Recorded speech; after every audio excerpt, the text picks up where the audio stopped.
చాలా చోట్లకి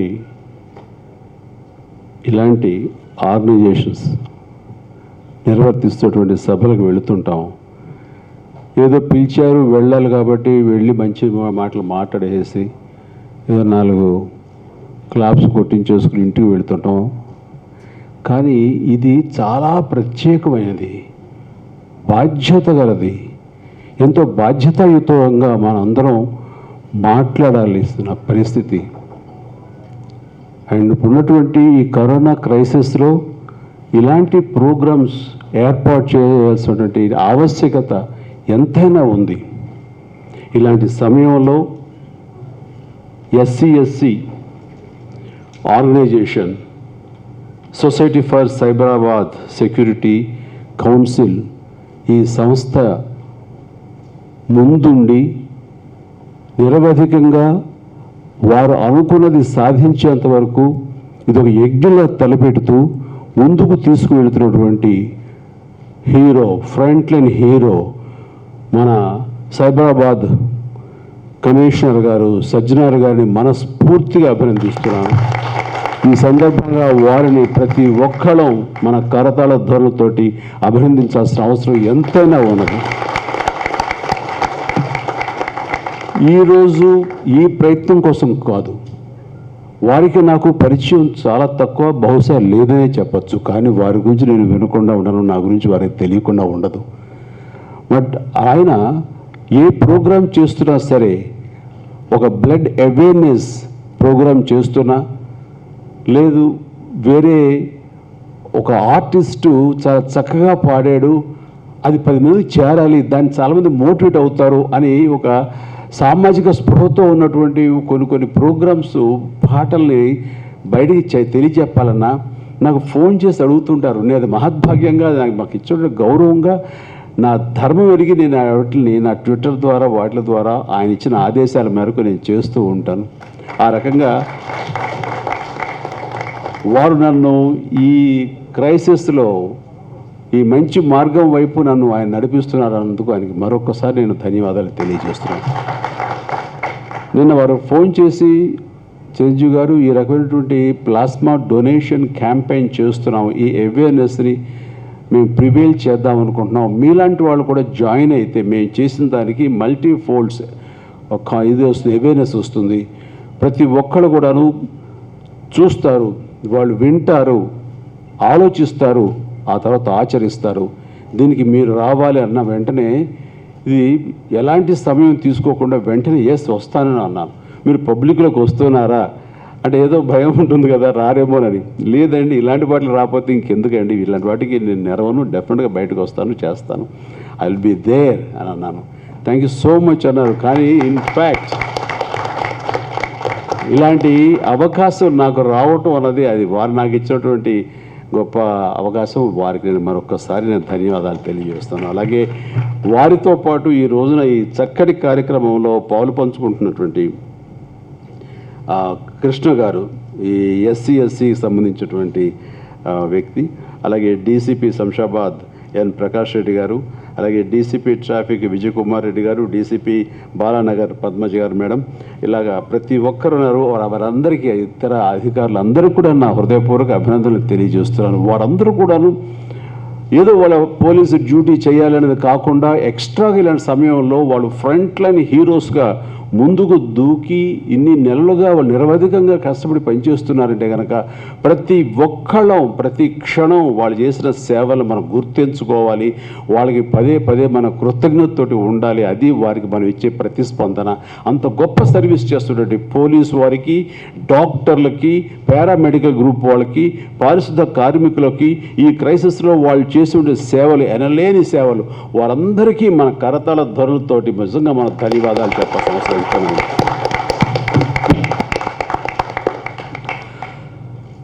ఇలాంటి క్రైసిస్ అప్పుడప్పుడు వస్తూనే ఉంటాయి. 22 సంవత్సరాల క్రితం నేను ఇంకా సామాజిక బాధ్యత గురించి తెలుసుకోకుండా నా బతుకేంటి, నేను ఇండస్ట్రీ ఎలా నిలదొక్కుకోవాలి అని అనుకుంటున్న పరిస్థితుల్లో ఒకసారి పేపర్ చూశాను ఈ హైదరాబాద్లోనే. అందులో రక్తం సమయానికి అందక ప్రాణాలు కోల్పోతున్న వారు ఎందరో ఉన్నారు.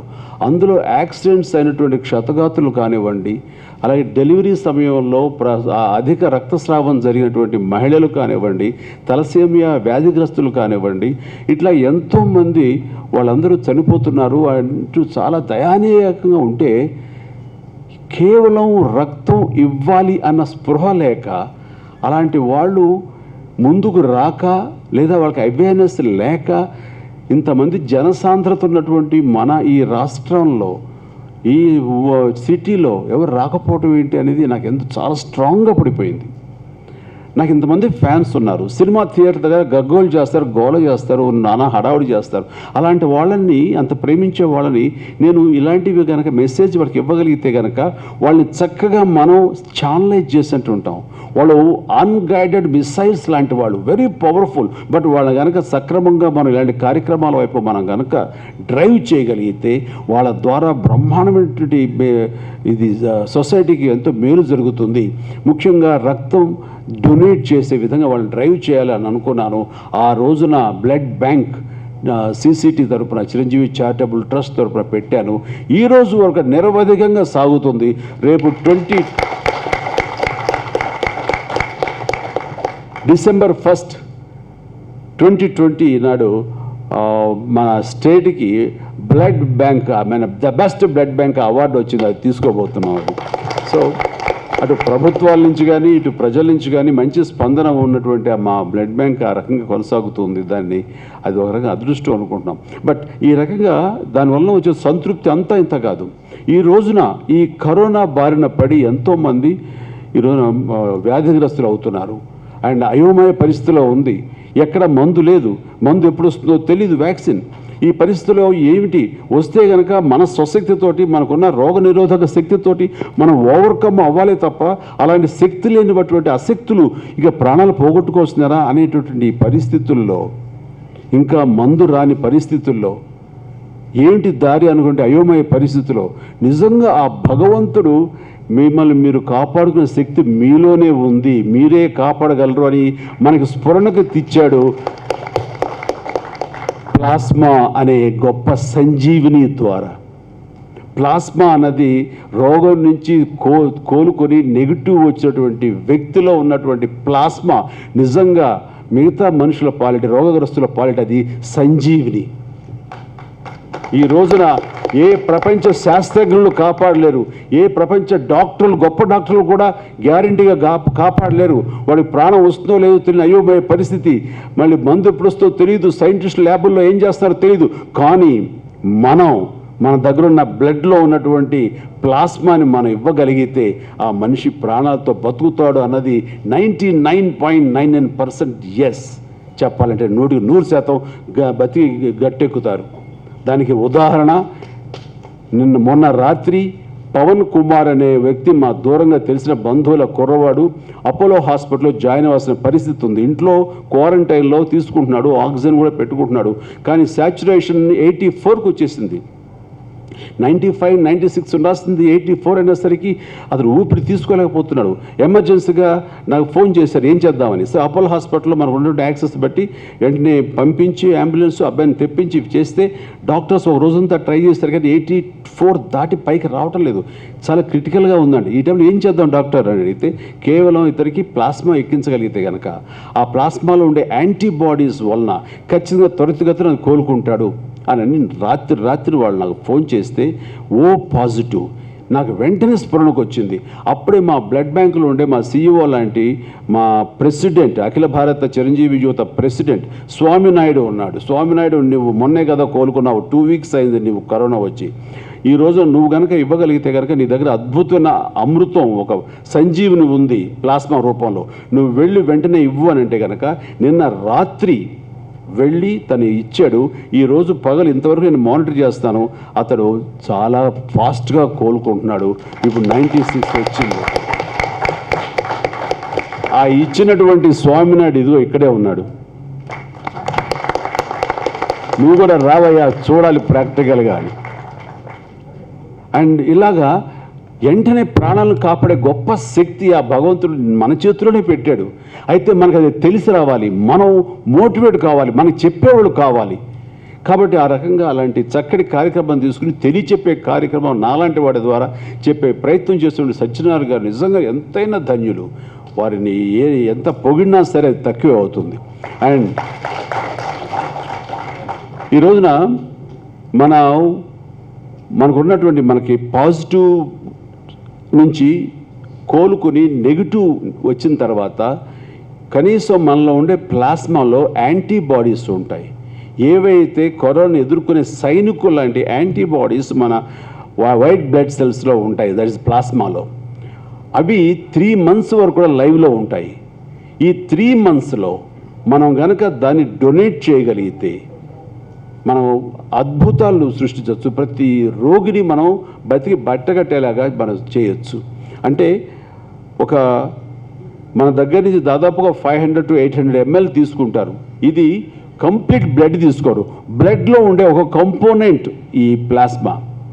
ఈ బ్లడ్ మనకి బయటికి తీసి ఒక మిషన్ ద్వారా వాళ్ళకి కావాల్సిన ప్లాస్మాని తీసుకుని మిగతా రెస్ట్ ఆఫ్ ది కాంపోనెంట్స్ అన్ని తిరిగి మన బ్లడ్లోకి వెళ్ళిపోతాయి. అంటే మనకి బ్లడ్ లాస్ ఏ ఉండదు, ప్లాస్మా తగ్గుతుంది అంతే. ఈ ప్లాస్మా 24 hours to 48 hoursలో తిరిగి బాడీ తను తయారు చేసుకుంటుంది. మళ్ళీ 3 days బ్యాక్ ఎంత ప్లాస్మా ఉందో అంత ప్లాస్మా మనలో ఉంటుంది. ఈ రకమైనటువంటి యాంటీబాడీస్ మనలో 3 months వరకు ఉంటాయి. ఈ 3 monthsలో ఎవ్రీ వీక్ మీరు కనుక ప్లాస్మాని ఇస్తూ ఉంటే కనుక ఊహించుకోండి, 3 నెలల్లో కనీసం ఒక్క వ్యక్తి 30 మందికి ప్రాణదానం చేయొచ్చు.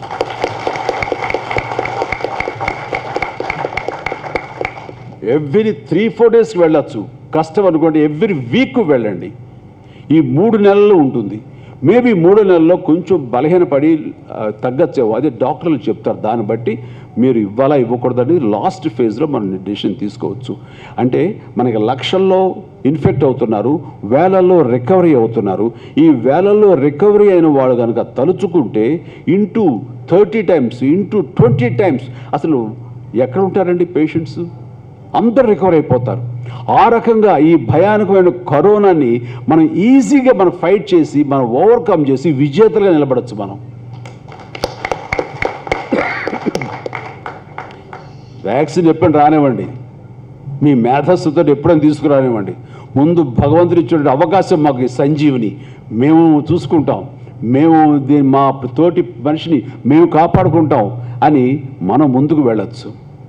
అండ్ అనిపించవచ్చు, మరి వీళ్ళకి ఇచ్చేస్తున్నాం మనం, రేపు రెండోసారి మనకు వస్తే మన దగ్గర కనుక 3 నెలల్లో వైట్ బ్లడ్ సెల్స్ లేకపోతే మన దగ్గర, మరి మనకి అటాక్ అయినప్పుడు మనకి ఎవరిస్తారు, మనకి ఎలాగా అనేది ఉంటుంది. దానికి ఇందాక సజ్జనార్ గారు చెప్పారు, డోంట్ వర్రీ, మీకు ఏదైనా వస్తే కనుక ఫస్ట్ ప్రయారిటీ మీకే, మీ కుటుంబ సభ్యులకే అన్నారు. అదొక గ్యారంటీ. మరొకటి సైంటిఫిక్గా నేను చెప్తున్నాను, ఏవైతే కనుక మీ దగ్గర లేకపోయినా సరే రెండోసారి చాలా రేర్, వచ్చే అవకాశాలు చాలా తక్కువని యాజ్ ఆఫ్ నౌ స్టడీస్ ప్రకారం చెప్తున్నారు. ఒకవేళ 4వ నెలలోనో 5వ నెలలోనో అటాక్ అయింది అనుకుందాం. అయిన తర్వాత మన దగ్గర యాంటీబాడీస్ ఉండకపోవచ్చు మన ప్లాస్మాలో, కానీ మన దగ్గర లింఫోసైట్స్లో బి సెల్స్ అని ఉంటాయి. బి సెల్సే మన వీటిల్ని యాంటీబాడీస్ని తయారు చేయడానికి మదర్ సెల్స్. వాటిలో ఇంటెలిజెన్స్ ఉంటుంది. నెక్స్ట్ టైం ఎప్పుడైతే కరోనా యాంటీజెన్స్ ఎంటర్ అయ్యాయో వెంటనే ఇవి యుద్ధ ప్రాతిపదికన బి సెల్స్ యాంటీబాడీస్ని తయారు చేసి అవి విజృంభించకుండా ఇవి అటాక్ చేసి వాటిని చేస్తాయి. కాబట్టి సెకండ్ టైం వచ్చినప్పుడు అంతగా ఎఫెక్ట్ ఉండదు, త్వరితగతిన మనం చేస్తాము, డెత్ అనేది ఉండదు అని యాజ్ ఆఫ్ నౌ స్టడీస్ చెప్తున్నాయి. నేను డాక్టర్ని కాను, డాక్టర్ చెప్పే మాటల నుంచి నేను అర్థం చేస్తుని మీకు చెప్తున్నాను. బట్ ఇది ఎంతో కొంత నిజం కాబట్టి మీరు ధైర్యంగా భరోసాగా ఉండొచ్చు. అండ్ ఈ విషయంలో మరొక విషయం ఏంటంటే, చాలామంది భయభ్రాంతులకు గురవుతున్నారు. వచ్చిన తర్వాత ఇంకా మనకు అయిపోయింది మన పరిస్థితి, మన భయాందోళనతో బలహీనమైన మనస్తత్వంతో చాలామంది ప్రాణాలు తీసుకుంటున్నారని తెలిసిన తర్వాత అయ్యో వీళ్ళని ఎడ్యుకేట్ చేయాలి, వీళ్ళంత భయపడాల్సిన అవసరం లేదు. కొన్నాళ్ళు పోతే ఇది ఒక జలుబు వచ్చినట్లు, ఒక దగ్గు వచ్చినట్టు తప్ప అంతకుమించి ప్రమాదం కాదు.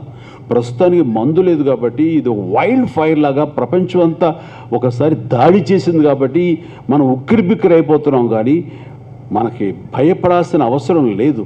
ఇప్పుడు 100% తగు జాగ్రత్త ప్రతి క్షణం తీసుకోవాల్సిన అవసరం ఎంతైనా ఉంది. అండ్ ఆ రకంగా తీసుకుంటూ దీన్ని ఈజీగా ఓవర్కమ్ చేయొచ్చు.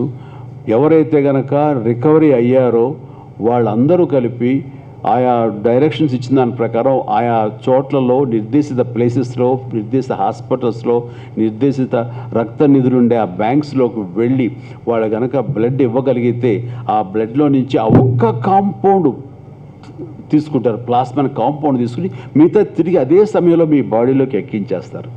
కాబట్టి ఇవి ఏమాత్రం పెయిన్లెస్ ఏమి ఉండదు. కాబట్టి ప్రతి ఒక్కరు ధైర్యంగా ఇవ్వచ్చు, ఎక్కడ భయభ్రాంతులు మీరు లోనవ్వక్కలేదు. ఆల్రెడీ ఇచ్చినటువంటి దాతలు మీకు అందరికీ తెలుసు, మీరు ప్రతి వాళ్ళని ఎడ్యుకేట్ చేయండి.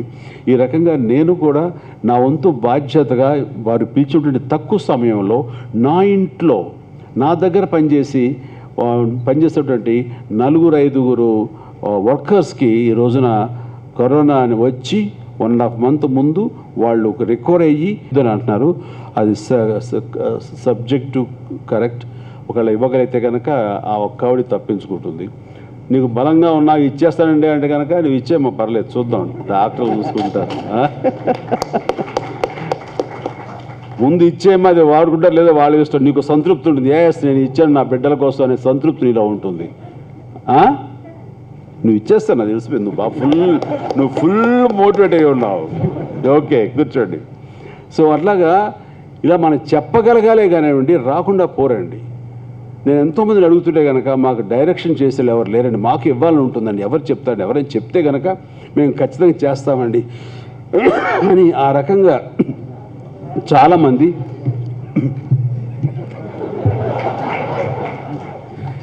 నేను దగ్గుతున్నాను డౌట్ పడితే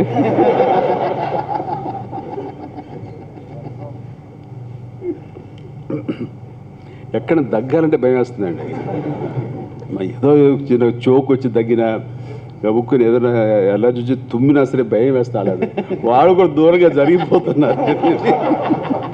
కర్మ ఇవన్నీ ఒక ఎత్తు. ఇంట్లోకి వెళ్ళి ఆ సురేఖ ఎలా ఉన్నా అంటే ఇలా చేసేస్తుంది, ఏదో తీసేది కదా, అట్లాగా చక్కగా చేస్తే తను కూడా దగ్గర అలా ఉండేది. ఇప్పుడు చేస్తే అంటే దూరంగా వెళ్ళిపోతున్నారు. ఓహో, అప్పుడు అర్థమైంది.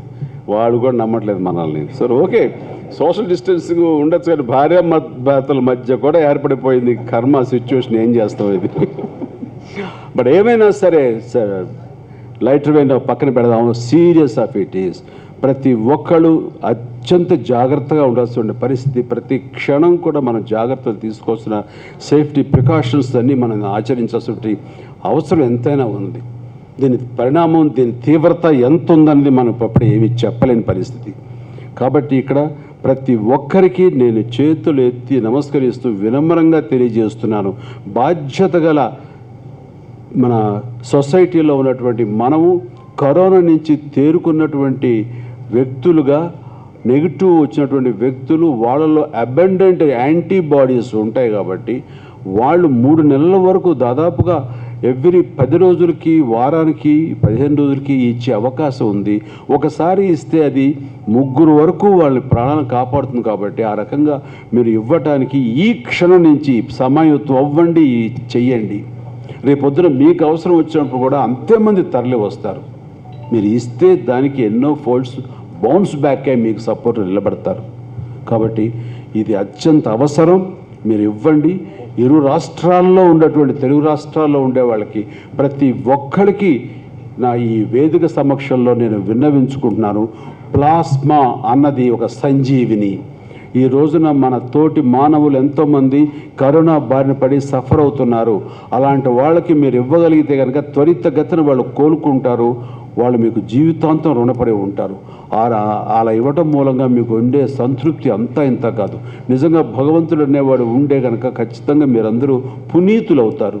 ఆ రకమైన సంతృప్తి మీరు పొందండి. కరోనాని ఎదుర్కోవటానికి ప్రస్తుతం భగవంతుడు మనకి ఇచ్చిన ఒకే ఒక వెపన్ ప్లాస్మా. దాంతో మనం ఎదుర్కొందాం. మనమే దీన్ని నిర్మూలిద్దాం. ఆ తర్వాత వ్యాక్సిన్ వస్తే చూసుకుందాం. ఇది పోటీ, మానవత్వానికి సైన్స్ల మధ్య ఉన్నటువంటి జరుగుతున్న పోటీ.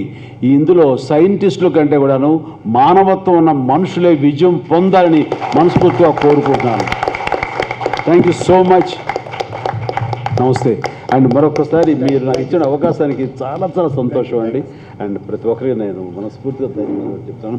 ఇదే కాదు సజ్జన గారు మీరు ఎనీ టైం ఈ అవేర్నెస్ ప్రోగ్రాంలో మీరు అనుకున్నవి కనుక 10 మంది చేరడం కోసంగా నన్ను ఒక వెపన్గా వాడుకుంటానంటే, మీరు వెపన్ అంటే నా ఉద్దేశం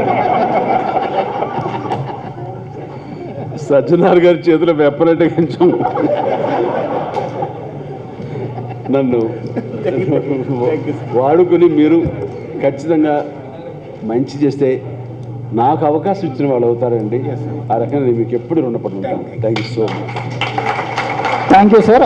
ఇంత ఉత్తేజకరమైనటువంటి ప్రసంగాన్ని ఇచ్చి ఎవరైతే దాతలను మరింత ముందటికి రావడానికి మీరు ఇంత ఆహ్లాదకరంగా మాట్లాడినందుకు సైబరాబాద్ పోలీస్ తరఫున మరొకసారి ధన్యవాదాలు తెలియజేస్తున్నాం సార్.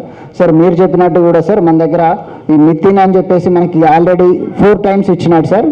4 times ఇప్పటి వరకు నితిన్ అని చెప్పేసి మనకు ఒక డోనర్ ఉన్నాడు సార్, అతను 4 times ఇచ్చినాడు సార్, సీరియల్లో ఉన్నారు సార్. చిన్న సమ్మప్ అండి సార్. ఇక్కడికి విచ్చేసినటువంటి రిసిపియెంట్స్ కానివ్వండి, అలాగే డోనర్స్ ఉన్నారు ఇక్కడ అందరూ, మీరందరూ సోర్స్ ఆఫ్ ఇన్స్పిరేషన్.